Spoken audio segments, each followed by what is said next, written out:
Hello, in this video I want to show you how to check warranty data in OPPO F9 by using IMEI. Firstly, you have to open a browser and then go to IMEI.info website.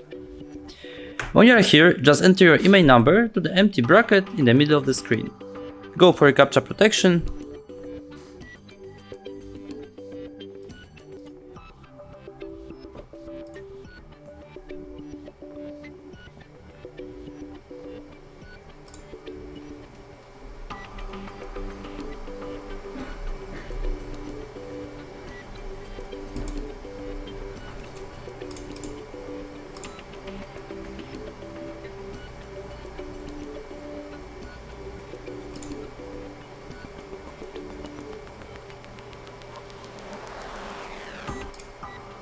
And click on check. Now you can see whole specification about your OPPO F9, and then if you want to check warranty data, you should choose info and country check. Click at check OPPO warranty and country and wait the 10 seconds.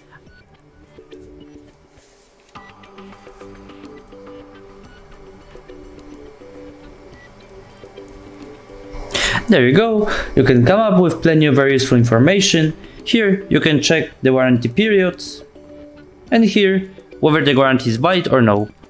Thank you for watching, please subscribe our channel and leave the thumbs up.